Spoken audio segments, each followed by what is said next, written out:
주님 사랑합니다. 이 고백이 우리의 찬양뿐만 아니라 우리 삶 속에서도 진심으로 보여지는 그런 우리 모두의 고백이 되기를 바랍니다. 아멘. 나는 하나님을 믿습니다 라는 이 말은 다르게 표현하면 나는 하나님을 신뢰합니다 라는 이 말과 같습니다. 하나님을 신뢰합니다 라는 말은 조금 더 구체적으로 하면 나는 항상 하나님을 신뢰합니다. 쉬지 않고 하나님을 신뢰하고 범사에 하나님을 신뢰합니다 라는 말입니다. 다시 이야기하면 내 상황이 어떻게 바뀌어도 내 환경이 내 삶이 어떻게 변화되어도 나는 여전히 하나님을 신뢰합니다 라는 그 고백이죠. 그런데 우리는 참 연약한 인간이기 때문에 상황이 조금만 바뀌어도 이 하나님의 신뢰에 대한 부분들이 잘 무너지곤 합니다. 우리의 삶의 상황이 조금 이렇게 틀어진다든지 바뀐다든지 우리가 원치 아니하는 그런 환경 가운데 처하게 될 때에 그만 하나님을 의심하게 되곤 합니다. 그래서 이 어떤 상황, 어려운 상황이 주어졌을 때에 하나님 나에게 왜 이러실까? 정말로 하나님은 살아계실까? 정말 하나님은 계실까? 이런 그 의심을 가지곤 합니다. 이것은 다 마귀가 주는 생각들이죠. 이것은 우리가 이겨야 될 생각들입니다. 오늘 우리가 보았던 이 말씀을 통해서 예수님께서 마귀를 어떻게 이기셨는지 그 말씀의 능력이 우리에게도 동일하게 역사함으로 인하여서 우리도 마귀의 시험을 이기며 살아가는 그런 모든 성도들 되기를 바랍니다. 어느 날 마귀가 예수님을 데리고 예루살렘 성전 꼭대기로 올라가 거기에 세웁니다. 그리고 마귀가 예수님께 이야기합니다. 만일 너가 하나님의 아들이면 이 성전 꼭대기에서 뛰어내려 봐라. 구약 성경에도 나와 있지 않느냐. 하나님께서 사자들을 보내셔가지고 천사들을 보내셔서 너를 지키시겠다라고 하지 않았느냐. 너가 이렇게 성전 꼭대기에서 뛰어내릴 때에 그 천사들이 너가 돌에 부딪히지 않도록 딱 이렇게 보호해 줄 것이다라고 그렇게 하지 않았느냐. 그러니까 한번 네 성전 꼭대기에서 뛰어내려 봐라 라고 이야기를 합니다. 이 이야기를 들었던 예수님께서 마귀에게 하시는 말씀이 주 너의 하나님을 시험하지 말라라고 이야기합니다. 주 너의 하나님을 시험하지 말라. 이 마귀의 이 유혹 앞에서 예수님께서 이렇게 말씀하셨는데 그럼 도대체 하나님을 시험하는 게 뭘까? 마귀가 지금 이 유혹을 하고 있는데 이 유혹 앞에서 예수님께서 왜 하나님을 시험하지 말라라고 하셨을까? 하나님을 시험한다라는 게 도대체 뭘까? 이런 이제 의문이 들죠. 그러면 이것을 알려면 예수님께서 주 너의 하나님을 시험하지 말라라는 이 말씀을 잘 생각해야 됩니다. 이 말씀을 잘 생각하려고 하면 예수님께서 이 말씀, 주 너의 하나님을 시험하지 말라라는 말씀을 어디에서 인용했느냐면 구약성경 신명기 6장 16절에 있는 말씀을 그대로 가져와가지고 예수님께서 마귀에게 이 말씀으로 물리치고 있는 겁니다. 자, 그러면 하나님을 시험한다라는 게 뭔지를 알려고 하면 이제 구약성경을 한번 가봐야 됩니다. 예수님께서 인용하셨던 바로 그 말씀으로 가봐야 됩니다. 자, 신명기 6장 16절 말씀 우리 앞에 나오는데 한번 다 같이 한번 읽겠습니다. 시작.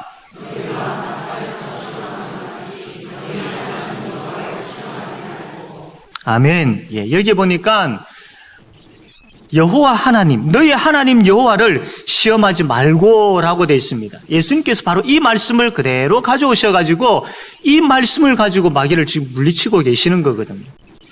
이 말씀은 어떤 배경이 있느냐면 이제 이스라엘 백성들이 이제 가나안 땅으로 이제 들어가기 바로 직전입니다. 그때 모세가 이 이스라엘 백성들을 다 불러 모아놓고 이 이스라엘 백성들에게 가나안 땅에 들어가서 너희들이 살 때에 어떻게 살아야 될 것인지 이제 이야기를 하고 있는 내용들 중에 한 부분들입니다. 모세가 이 이스라엘 백성들을 향하여서 너희들이 가나안 땅에 들어가서 하나님 시험하면 안 돼. 하나님 시험하는 일들이 없어야 돼. 라고 그렇게 이야기합니다. 다시 이야기하면 너희들이 가나안 땅에 들어가 가지고 정말로 하나님을 의심한다든지 하나님을 시험하는 그런 일들이 없어야 돼. 오직 너희들은 하나님의 말씀을 잘 듣고 그 말씀대로 순종하며 그렇게 살아야 돼 라고 지금 이야기를 하고 있는 겁니다. 자, 그러면 여기에서 하나님을 시험하지 말라라고 되어 있는데 이게 그러면 예수님께서 하신 말씀입니다. 그러면 이 말씀을 우리가 어떤 의미인가를 알기 위해서 신명기 6장으로 왔는데 여기에서도 그냥 하나님을 시험하지 말고라고만 되어 있습니다. 그런데 이것을 우리가 의미를 알려고 하면 그 바로 앞에 보니까 이 신명기 6장 16절에 너희가 마사에서 시험한 것 같이라고 되어 있습니다. 너희가 마사에서 시험한 것 같이 너희 하나님 여호와를 시험하지 말고라고 되어 있습니다. 그러면 도대체 마사라는 지역에서 어떤 일들이 있었을까요? 이것을 알려면 이제 출애굽기 17장으로 다시 또 돌아가야 됩니다. 이스라엘 백성들이 광야 생활을 하고 있을 때에 르비딤이라는 그런 지역에 도달합니다. 근데 그 르비딤이라는 지역에 문제가 하나 있습니다. 뭐냐면 물이 없는 겁니다. 물이. 광야 생활은 정말로 목이 마른 그런 땅인데 물이 없다라는 것은 살 수 없다라는 것과 똑같은 겁니다. 물이 없음으로 인해 가지고 이스라엘 백성들이 막 불평을 합니다. 화를 냅니다.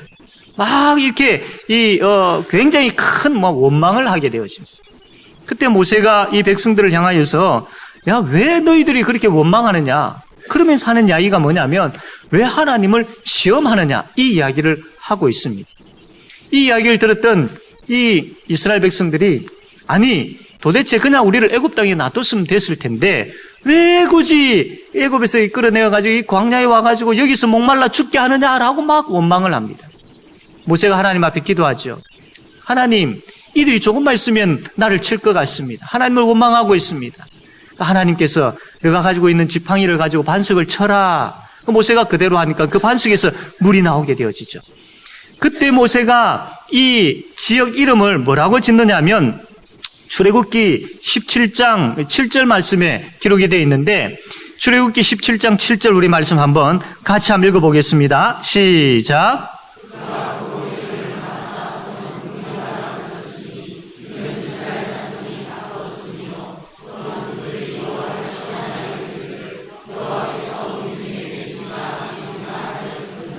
아멘. 이 모세가 이 물이 없었던 르비딤 이 지역을 마사라고 그렇게 또 혹은 머리바라고 했는데 이 마사라는 뜻은 바로 이 시험이라는 뜻입니다. 그리고 머리바라는 뜻은 싸움이라는 뜻이거든요. 모세가 왜 너희들이 하나님과 싸우느냐? 왜 하나님을 시험하느냐? 이 이야기를 하면서 이 땅, 이 지역 이름을 그렇게 지어버렸습니다. 지금 뭔 이야기를 하고 있느냐 하면 이스라엘 백성들이 지금 하나님을 시험하고 있는 겁니다. 하나님, 우리에게 물을 주십시오. 만약에 우리의 요구대로 하나님께서 물을 주시는지 안 주시는지 내가 한번 지켜보겠습니다. 이스라엘 백성들이 지금 이렇게 하고 있는 겁니다. 만약에 물을 주시지 않으면 하나님은 우리의 하나님이 아니십니다. 만약에 우리의 요구대로 물을 주시지 아니하면 우리 하나님 믿지 않겠습니다. 정말 하나님 계십니까? 나 의심하겠습니다. 이 이야기를 하고 있는 겁니다. 모세가 지금 그거 하지 마라. 그렇게 하나님 시험해서는 안 된다. 하나님과 왜 그렇게 다투느냐? 왜 하나님을 의심하느냐? 하나님 의심하지 마라라고 이야기하고 있는 겁니다. 이 내용을 그대로 예수님께서 지금 마귀에게 선포하고 있는 겁니다. 마귀가 예수님에게 이 성전 꼭대기에서 뛰어내려라라고 한 것은 뭐냐면 뛰어내려 봐라. 그래서 정말로 하나님을 한번 시험해 봐라. 하나님이 너를 다 붙들어 주시는지 안 붙들어 주시는지 한번 시험해 봐라. 이 말은 뭐냐면 아주 교묘하게 마귀가 예수님에게 하나님 의심해 봐라라고 이야기하는 것과 같은 겁니다. 하나님 한번 의심해 봐라. 이 이야기입니다. 다시 이야기하면 지금 예수님은 이 땅에 오셔가지고 십자가를 지심으로 우리를 구원하시기 위한 사명을 가지고 계신 분입니다. 그 사명을 가지고 오셨어요. 그러나 마귀는 어쨌든 이것을 막으려고 합니다. 예수님 십자가 지는 것 반대하고 막으려고 합니다. 그래서 십자가 못 지게 하기 위해서 하나님을 의심하게 만드는 겁니다. 하나님 한번 의심해봐라. 한번 뛰어내려봐라. 하나님 과연 지켜주실까 안 지켜주실까 한번 곰곰이 생각해봐라. 다시 이야기하면 내가 십자가에 못 박혀 죽을 텐데 하나님 과연 살려주실까? 내가 십자가에서 죽는다고 해서 이 많은 사람들이 구원받을 수 있을까? 한번 생각해봐. 정말로 한번 상식적으로 한번 생각해봐. 이렇게 마귀가 예수님을 유혹하는 겁니다. 예수님으로 하여금 하나님을 의심하게 만들고 있는 그 마귀의 전략인 것이죠. 이 전략 앞에서 예수님께서 단호하게 주 너의 하나님을 시험하지 말라라고 아주 강하게 꾸짖고 있습니다. 이 속에는 나는 어떠한 상황에서도 하나님을 신뢰한다. 하나님은 내 아버지시다라고 그렇게 고백하고 있는 것과 같은 것이죠. 자, 이제 이 말씀 우리에게 한번 적용해 봅시다. 마귀는 우리에게 계속해서 하나님을 시험해봐라. 다시 이야기하면 하나님을 의심해봐라. 정말 네가 이 상황 가운데서 한번 생각해봐라. 정말 하나님이 계실까? 하나님이 계시다면 어려운 가운데 왜 너를 이렇게 내버려 두겠느냐?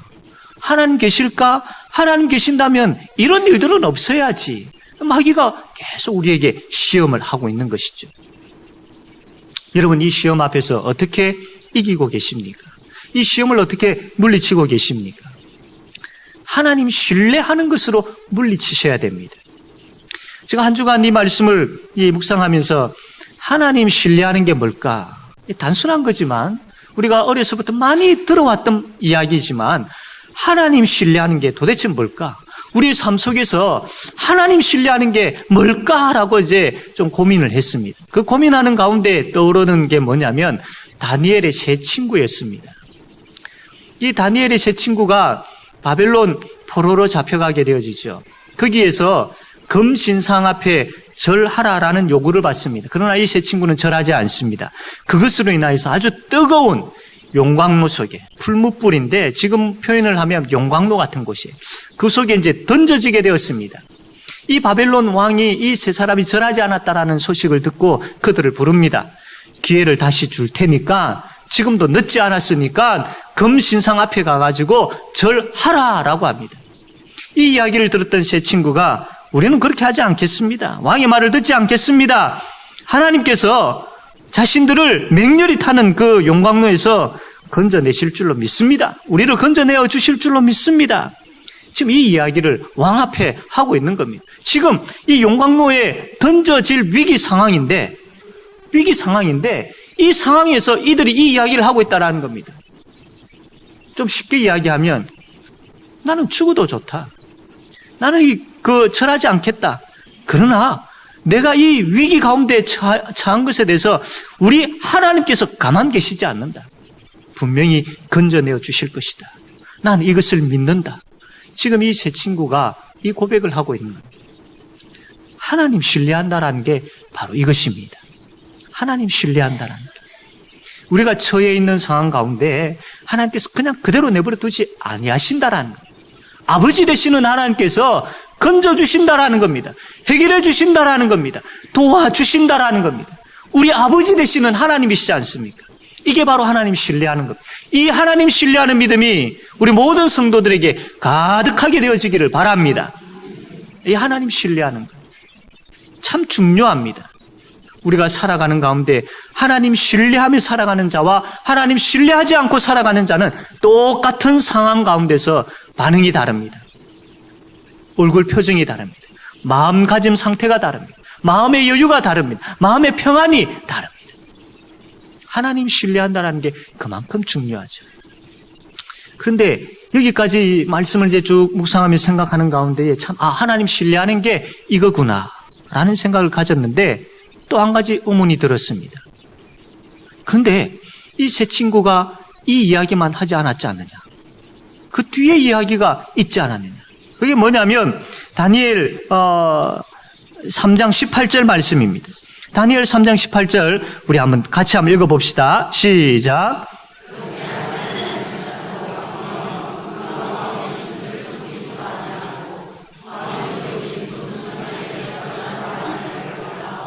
아멘, 아멘. 앞에 끝까지. 우리가 풀무불 속에 던져진다 할지라도 하나님 건져주실 줄로 나는 믿습니다. 나는 신뢰합니다. 참 이 귀한 믿음이거든요. 여기까지만 해도, 참 감격스러운데 뒤에 하나님께서 거기에서 건져주시지 아니하실지라도 나는 절하지 않겠다라는 겁니다. 여러분, 일반적으로 하나님 신뢰하는, 우리가 생각하는 하나님 신뢰하는 것은요, 하나님 건져주실 줄로 믿습니다. 이게 하나님 신뢰이지 않습니까? 그런데 이 세 사람은 건져주지 않으셔도 나는 절하지 않겠다라는 겁니다. 그러면 우리가 하나님 신뢰하는 그 생각과 좀 차이가 납니다. 건져주시는 것에 대해서 믿고, 건져주실 줄로 믿고, 건져주신 것에 대해서 감사하고, 나 하나님 찬양하고, 하나님 신뢰합니다라고 고백한 이게 맞는데, 전혀 다르게 건져주시지 않으셔도, 그 풀무불 가운데 다 죽어도 나는 절하지 않겠다라는 겁니다. 풀무불 가운데 다 죽어버리면, 이거는 어떻게 보면 실패한 인생이 되어버리지 않습니까? 인간적으로 생각할 때에 이것은 있을 수 없는 일이지 않습니까? 이 원치 아니하는 일이지 않습니까? 그런데 이 세 사람은 그렇게 되어진다 하더라도 절하지 않겠다라는 겁니다. 이게 뭡니까? 이게 뭘까요? 다시 이 부분 가지고 생각을 해봅니다. 과연 이게 뭘까? 그러면서 참 생각나는 게 뭐냐면, 이 세 사람은 진심으로 하나님을 사랑하고 있구나라는 것을 알았습니다. 우리가 하나님 신뢰한다 할 때에 하나님 건져주실 줄로 믿습니다. 도와주실 줄로 믿습니다. 이것도 참 귀하고 복된 믿음입니다. 그러나 이것만 잊지 아니하고 내가 하나님을 사랑합니다. 이것까지 같이 있었다라는 겁니다. 그러므로 그 신뢰가 얼마나 귀하고 복된 신뢰이겠습니까? 우리는 건져주실 줄로 믿습니다. 여기만 집중하다 보니까 내가 하나님 사랑합니다. 건져주셔도 하나님은 내 하나님이시요, 건져주시지 아니하셔도 하나님은 내 하나님이십니다. 결코 내 마음이 변질되어지지 아니할 겁니다. 어떠한 상황에 있어도 하나님은 내 아버지십니다. 어떠한 상황에 있어서도 하나님 사랑하는 것은 그 무엇도 그 누구도 빼앗아갈 수 없습니다. 나는 어떠한 상황에 있어서도 하나님 사랑합니다. 지금 이 고백하고 있거든요. 얼마나 귀한 고백입니까? 이게 진짜 하나님 신뢰하는 것이지요. 이게 정말로 하나님 신뢰하는 겁니다. 사랑하는 성도 여러분, 하나님 사랑이 포함되어지지 아니하는 신뢰는 어떻게 보면 우리 중심적이 되어질 수 있습니다. 그러나 하나님 사랑하는 가운데의 신뢰는 바로 하나님께서 원하시는 신뢰입니다. 하나님께서. 여러분, 그렇기 때문에 어떠한 가운데서도 주님 사랑하는 마음을 가지고 우리 주님 신뢰하는 바로 그 믿음이 우리의 믿음이 되어지기를 바랍니다. 이렇게 이들이 정말로 주님 사랑합니다라는 고백을 가지고 하나님 신뢰합니다라는 그 믿음을 가지고 있을 때 어떻게 하셨습니까? 그들이 비록 풀무불 가운데 던져졌지만 하나님께서 거기서 머리털 하나도 상하지 않도록 지켜주셨습니다. 여러분 한번 생각해 보십시오. 하나님께서 건져주실 줄로 믿습니다라는 그 믿음을 가지고 이 일이 잘 풀려가지고 이들이 풀무불 안에 안 들어갈 수 있죠. 그것하고 내가 들어가든 들어가지 않든 나는 하나님 사랑하고 신뢰합니다라는 그 고백을 가지고 있을 때에 이들이 풀무불 가운데 던져졌습니다. 그러나 놀랍게도 그 가운데서도 우리 주님 함께하여 주셔서 머리털 하나 상하지 아니하고 그대로 나오게 된 것이죠. 이 두 가지 중에 어떤 것이 더 하나님의 능력을 더 크게 경험하는 것이겠습니까? 하나님 사랑하는 가운데 신뢰하는, 사랑이 담겨있는 그 신뢰, 하나님과 깊이 교제하는 가운데의 그 신뢰, 그 신뢰가 우리에게 가득하게 되어지기를 바랍니다. 그런데 우리가 여기서만 그쳐서는 되지 않습니다. 이스라엘 백성들이 이 광야 생활을 할 때에 모세로부터 이 이야기를 들었습니다. 하나님 의심하는 일들이 없어야 돼. 우상을 섬기는 일들이 없어야 돼. 들었지만 이들이 그것을 듣고 그냥 넘겨버렸습니다. 그리고 가나안 땅에 들어갔습니다. 그 가나안 땅에는 그 광야 생활 다음 세대의 사람들이 가나안 땅에 살았지요. 이 사람들이 어떻게 합니까? 광야 생활할 때에 불평하며 하나님 의심했던 그 선배들, 그 조상들, 그 부모의 세대 그대로 답습을 해서 가나안 땅에서도 하나님 의심합니다. 하나님 신뢰하지 못합니다. 이것을 볼 때에 우리가 하나님 신뢰하는 이 신앙의 고백, 이 신앙의 삶이 단지 우리 개인으로만 끝나지 아니하고 우리 다음 세대까지 이어진다라는 겁니다. 우리 다음 세대들이 무엇을 보고 신앙을 배우느냐 하면, 무엇을 보고 신앙에 대한 본을 삼느냐 하면 바로 우리입니다. 우리의 모습을 보고, 할아버지, 할머니가 어떻게 신앙생활 하는지를 보고, 어머니, 아버지가 어떻게 신앙생활 하는지를 보고 그대로 배웁니다. 우리가 살아가는 가운데 하나님 신뢰하지 못함으로 인하여 늘 불평하고 걱정하고 인상 쓰고 그렇게 뭘 다투고 있는 모습을 본다고 해봅시다. 그 자녀들이 어떻게 되겠습니까? 똑같이 배웁니다.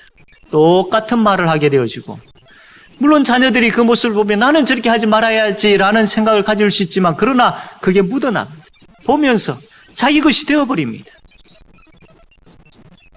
이런 의미에서 참 자녀들이 하나님 앞에 바로 서 있지 못한 부분들이 정말로 한번 두렵고 떨림으로 부모의 입장에서, 할아버지 할머니의 입장에서 한번 생각해 보아야 될 부분들입니다. 사랑하는 성도 여러분, 우리 자녀들에게 가르쳐야 됩니다. 교사들에게 이야기를 하지만 정말로 다음 세대의 이 아이들에게 하나님을 가르쳐야 되고 하나님을 신뢰하는 그 삶을 가르쳐야 됩니다. 철저하게, 부지런하게, 눈물과 기도로 이 자녀들에게 가르쳐야 됩니다. 자, 다음 세대들이 점점 줄고 있는 이 현실이지만, 그러나 하나님께서 우리에게 맡기신 그 생명들 있지 않습니까? 이 아이들에게 우리가 정말로 하나님 신뢰하는 것 가르치면, 이 아이들이 하나님 신뢰하는 삶을 통하여서 복의 통로로서 이 지역의 역할을 합니다. 그래서 복의 통로로서 이 아이들이 살게 되어질 때에 그 주위에 믿지 아니하는 아이들이 이 하나님께로 나오게 되어 있는 거예요. 그러므로 눈물과 기도로 정말로 부지런하게 가르쳐야 됩니다. 우리는 사꾼이 아니죠. 우리는 목자입니다. 그러나 우리가 사꾼의 자리에 서 있는지 살펴보셔야 됩니다. 목자임을 기억하시고 정말로 열심히 눈물과 기도로 부지런하게 가르치셔야 됩니다. 그럴 때에 하나님께서 그 아이들에게 역사함으로 그 아이들이 변화되어지는 모습의 열매를 보여주실 줄로 믿습니다. 뿐만 아니라 부모도 우리 자녀들을 가르쳐야 됩니다. 우리 삶을 통해서 가르쳐야 됩니다. 우리의 삶 속에서 가르치셔야 됩니다. 우리 자녀들이 아빠, 엄마에게, 할아버지, 할머니에게 하나님 신뢰하는 게 뭐예요? 라고 질문하지 아니하여도, 저게 바로 하나님 신뢰하는 삶이구나. 저렇게 하는 것이, 저렇게 하나님 앞에 엎드리는 것이, 저렇게 하나님 앞에 울부짖는 것이, 저렇게 하나님 앞에서 웃는 것이 하나님 신뢰하는 삶이구나 라는 것을 삶을 통해서 보여줄 수 있어야 됩니다. 물론 이것이 쉽지 않죠. 그러나 우리 가운데 가시는 성령 하나님은 하십니다. 우리는 연약하여 할 수 없지만 성령 하나님은 하십니다. 그러므로 성령 하나님을 찾고 구하고 두드리셔야 됩니다. 갈급하셔야 됩니다. 성령 하나님 붙잡으셔야 됩니다. 성령 하나님께서 우리에게 인도하실 때에 민감하셔야 됩니다. 그럴 때에 우리가 하나님을 신뢰하는 삶을 살 수 있게 되어집니다. 그 삶이 있을 때에 우리의 다음 세대들이 우리의 모습을 보면서 하나님 신뢰하는 것은 바로 저것이구나 알게 되어지고 그 아이들이 그렇게 똑같이 살아내게 되어 있습니다. 그러면 그 아이들에게 하나님 신뢰함으로 인하여서 받게 되어지는 복이 이 아이들에게 차고 넘치게 되어지죠. 아이들을 위해서 우리가 축복 기도하는데 가장 큰 축복 기도가 뭔지 아십니까? 하나님, 이 아이들이 하나님을 사랑하고 하나님을 신뢰하게 해 주십시오. 이거보다 더 큰 축복 기도가 어디 있습니까? 이 기도와 아울러서 이러한 삶을 통하여서 하나님 신뢰하는 것을 보여줄 줄 아는 부모, 또 그 하나님 신뢰하는 것을 답습하여서 그대로 살아감으로 인하여 하나님 신뢰하는 자가 받는 복을 받게 되어지는 그런 자녀, 그러한 가정 되어지기를, 그러한 가정에 부어지는 복을 누리게 되어지기를, 그러한 가정 위에 하나님께서 역사하시는 것을 경험하게 되어지기를 이러한 것들이 충만하게 되어지기를 주님의 이름으로 축원합니다. 아멘.